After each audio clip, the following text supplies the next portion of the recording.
Gokul VS പോവാം. നമ്മുടെ പ്രതിനിധി ഗോകുൽ VS അവിടെ നിന്നും ചേരുന്നു. ഗോകുൽ, ഈ രക്ഷാപ്രവർത്തനം വിജയകരമായി തന്നെ പൂർത്തിയാക്കിയിട്ടുണ്ട്. ഇനി അടുത്ത നടപടികൾ എന്തായിരിക്കും? സ്വാഭാവികമായും ഇവരെ അടുത്തുള്ള ആശുപത്രിയിലേക്ക് എത്തിക്കും. ഇവർ തമിഴ്നാട് സ്വദേശികളാണെന്നാണ് അറിയാൻ കഴിയുന്നത്. അപ്പോൾ ഇവരുടെ മറ്റ് വിവരങ്ങൾ, ഇവരെ ഇപ്പോൾ സംസാരിക്കാൻ പറ്റുന്നൊരു നിലയിലല്ല, അല്ലെങ്കിൽ സ്ഥിതിയിലല്ല.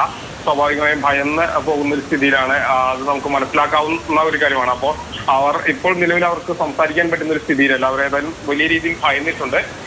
അവരെ സ്വാഭാവികമായും അടുത്തുള്ള ആശുപത്രിയിൽ എത്തിച്ച് പ്രാഥമിക ചികിത്സകൾ നൽകും. ഏതായാലും അതീവ ദുഷ്കരമായിട്ടുള്ള ഒരു രക്ഷാദൗത്യമാണ്. ഏതായാലും ആശ്വാസകരമായ കാര്യം എന്ന് പറയുന്ന 4 പേരുടെയും രക്ഷിക്കാൻ കഴിഞ്ഞു എന്നുള്ളത് വളരെ ആശ്വാസകരമായ കാര്യമാണ്.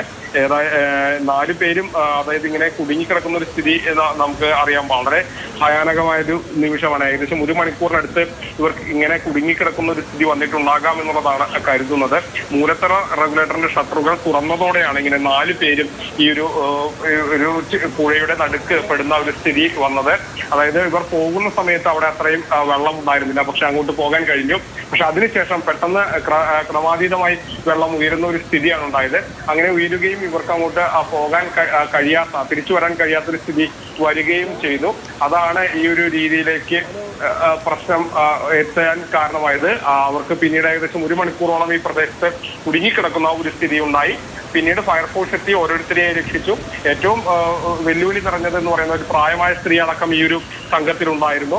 അവരെ അടക്കം അതിസാഹസികമായി തന്നെ ഫയർഫോഴ്സ് രക്ഷിച്ചു എന്നുള്ളതാണ് നമ്മൾ എടുത്തു പറയേണ്ട കാര്യം.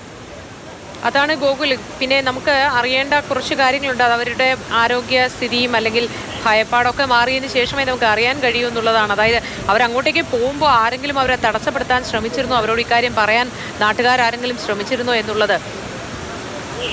തീർച്ചയായും ആ കാര്യങ്ങളൊക്കെ നമുക്ക് അറിയേണ്ടതാണ്. കാരണം അവരെങ്ങനെയാണ് അവിടേക്ക് പോകാനുണ്ടായ സാഹചര്യം എങ്ങനെയാണ്. തമിഴ്നാട് സ്വദേശികൾ എന്ന് പറയുമ്പോൾ ചിലപ്പോൾ സ്വാഭാവികമായും ഇവിടെ അടുത്തുള്ള ഒരു ആളുകളായിരിക്കില്ല. അതുകൊണ്ട് തന്നെ അവർക്ക് ഒരുപക്ഷെ അറിയാൻ കഴിഞ്ഞിരിക്കില്ല. ഇങ്ങനെ ഒരു മൂലത്തറ റെഗുലേറ്ററിന്റെ ഷട്ടറുകൾ തുറക്കുന്നവരൊന്നും അവർക്ക് ചിലപ്പോൾ അറിയാതെ പോയിരിക്കാം. അതായിരിക്കും അങ്ങനെ ഒരു സാഹചര്യത്തിലേക്ക് എത്തിയതെന്നാണ് കണക്കാക്കുന്നത്. ഏതായാലും ഭാഗ്യം കൊണ്ട് തന്നെ എല്ലാവരെയും രക്ഷിക്കാൻ കഴിഞ്ഞു. മാത്രമല്ല ഫയർഫോഴ്സിന്റെ പ്രവർത്തനവും എടുത്തു പറയേണ്ടതാണ്. ആ രീതിയിൽ ഫയർഫോഴ്സ് ഇടപെടുകയും അവിടേക്ക് ധൈര്യസമേതം എത്തുകയും ചെയ്തു. അങ്ങനെ മാത്രമാണ് ഈ 4 പേരെയും രക്ഷിക്കാൻ കഴിഞ്ഞത്. ഏതായാലും ആശ്വാസകരമായ കാര്യമാണ്. അതെ ഗോകുൽ, നമ്മൾ കുറച്ച് ദിവസമായി കണ്ടതാണ് ഫയർഫോഴ്സിന്റെയൊക്കെ ഇടപെടൽ ഇത്തരം ദുർഘടമായ സന്ദർഭങ്ങളിൽ എത്രത്തോളം ഫലപ്രദമായി സ്വന്തം ജീവൻ പോലും പണയം വെച്ച് ഈ രക്ഷയ്ക്കായി ഇറങ്ങുന്നതൊക്കെ നമ്മൾ കാണുന്നതാണ്. അതുപോലെ തന്നെ ഇപ്പോഴും ഈ സാഹചര്യത്തിലും അവരുടെ സേവനം എടുത്തു പറയേണ്ടതാണ്. വലിയ കയ്യടി അർഹിക്കുന്ന സേവനം തന്നെയാണ്. നമ്മൾ എത്ര ആശങ്കാജനകമല്ല, ബുദ്ധിമുട്ടേറിയതല്ല, പെട്ടെന്ന് രക്ഷിക്കാൻ കഴിഞ്ഞു എന്നൊക്കെ പറയുമ്പോഴും അവരൊക്കെയും ജീവൻ പണയം വെച്ച് തന്നെയാണ് ആ കൃത്യത്തിൽ ഏർപ്പെട്ടത്.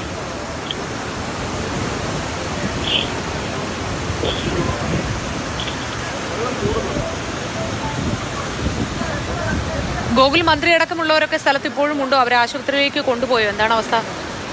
മന്ത്രി അടക്കമുള്ളവർ സ്ഥലത്തുണ്ട്. 4 പേരെയും ആശുപത്രിയിലേക്ക് മാറ്റിയിട്ടുണ്ട്.